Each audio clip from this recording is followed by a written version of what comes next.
साथ में घूमना फिरना उठना बैठना साथ में करते थे। दोनों ही धीरे धीरे बड़े होते गए।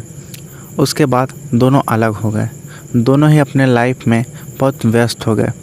एक दोस्त तो था वो बहुत ही मेहनती था, जिस कारण वो आगे चल के अमीर बन गया।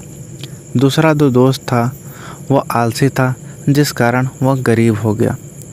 जब अमीर दोस्त को काफ़ी समय हो गए तो उसे मन में ख्याल आया, क्यों ना मेरे बचपन के दोस्त के पास चलते हैं, उससे थोड़ी मिल आता हूँ कि क्या हाल चाल है।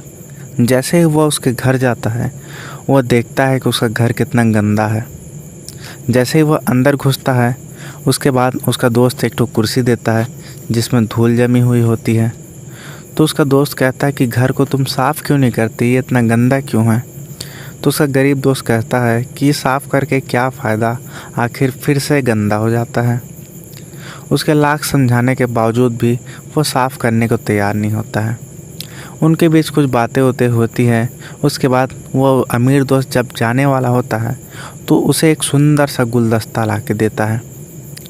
अब गरीब दोस्त क्योंकि उसका अमीर दोस्त दिया है इसलिए वह उसे अलमारी के ऊपर रख देता है। फिर वो चला जाता है। इसके बाद जब भी कोई लोग उसके घर आते थे तो वो देखते थे कि अरे वाह कितना सुंदर गुलदस्ता है, लेकिन घर कितना गंदा है। ऐसा एक बार दो बार तीन बार हुआ तो बार बार सुनकर वो भी बोर हो गया। अलमारी के ऊपर जो गुलदस्ता रखा था वो तो साफ़ था ही, तो अलमारी को भी साफ़ कर देता है कि चलो अलमारी साफ़ कर देता हूँ। तो फिर जब उसके यहाँ लोग आते थे फिर देखते थे कि अलमारी भी साफ़ है, गुलदस्ता भी साफ़ है, लेकिन रूम कितना गंदा है।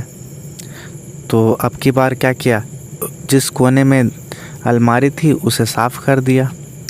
फिर जब लोग आए तो कहे कि एक दीवार तो अच्छा है, अलमारी भी ठीक है, गुलदस्ता भी ठीक है, पर बाकी कोना कैसे गंदा है। तो वह गुस्से में आके सभी कोनों को साफ़ किया, घर द्वार को लिपाई पुताई करके सबको एकदम बेहतरीन चमचमा दिया।